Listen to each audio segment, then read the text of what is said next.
भारतीय शेयर बाजार में एक ऐसा मामला सामने आया है जिसने पूरे निवेशक जगत को चौंका कर रख दिया है। ये मामला सिर्फ एक ट्रेडिंग फर्म का नहीं बल्कि उस व्यवस्था की भी पड़ताल है जो बाजार को सही दिशा में चलाने की जिम्मेदारी उठाती है।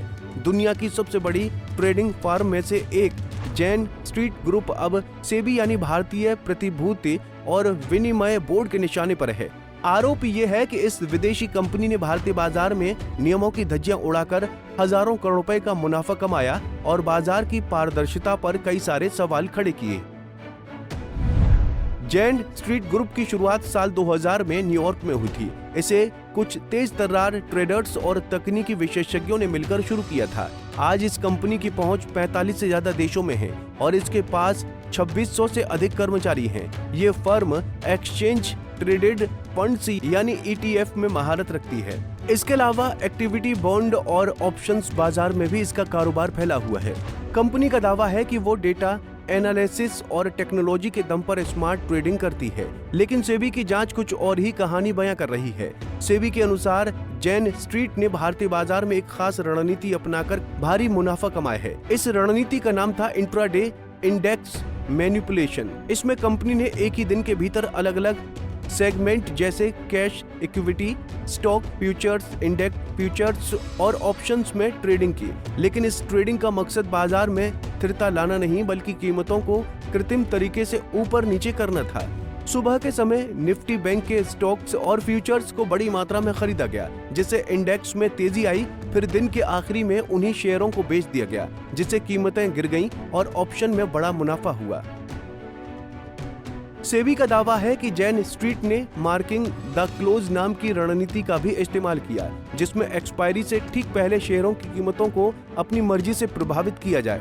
कंपनी जानबूझकर दिन के अंत में शेयर बेचती थी, जिससे इंडेक्स नीचे आ जाता और उसकी शॉर्ट कॉल या लॉन्ग पुट पोजीशन को फायदा होता। ये एक सुनियोजित योजना थी जिसमें दूसरे ट्रेडर्स को भ्रमित कर गलत फैसले लेने के लिए मजबूर किया गया। सेबी की जांच में ये भी सामने आया कि जैन स्ट्रीट की भारतीय unit JSI investments private limited सिर्फ दिखावे के लिए बनाई गई थी और इसका उद्देश्य केवल बाजार में हेरफेर करना था।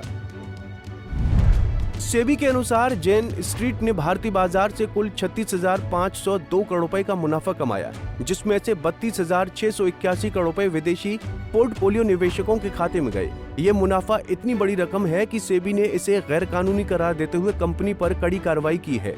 सेबी ने जैन स्ट्रीट के 4,844 करोड़ रुपए जब्त कर लिए हैं, जो उसे एक एस्क्रो अकाउंट में जमा करने होंगे। इसके अलावा कंपनी के सभी बैंक डीमेट और कस्टोडियल अकाउंट फ्रीज कर दिए गए हैं। कंपनी अब भारत में किसी भी प्रकार का ट्रेड नहीं कर सकती और न ही अपनी संपत्ति बेच सकती है, जब तक कि पूरा मुनाफा सेबी को सौंपा न जाए। ये मामला सिर्फ एक ट्रेडिंग रणनीति का नहीं बल्कि उस भरोसे का है जो करोड़ों निवेशक बाजार पर करते हैं। अगर बड़ी विदेशी कंपनियां अपनी पूंजी और तकनीक का इस्तेमाल सिर्फ मुनाफा कमाने के लिए करें और बाजार की पारदर्शिता को नुकसान पहुंचाएं, तो ये पूरी व्यवस्था के लिए खतरा बन सकता है।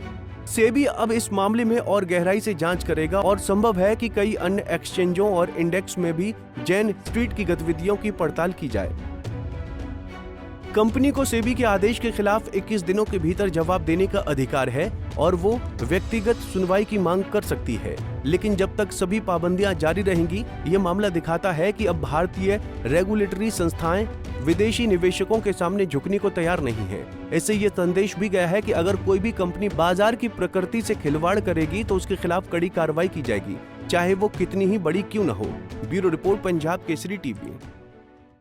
हमसे जुड़े रहने के लिए हमारे YouTube चैनल को सब्सक्राइब करें और नई वीडियो की नोटिफिकेशन के लिए बेल आइकॉन को दबाएं।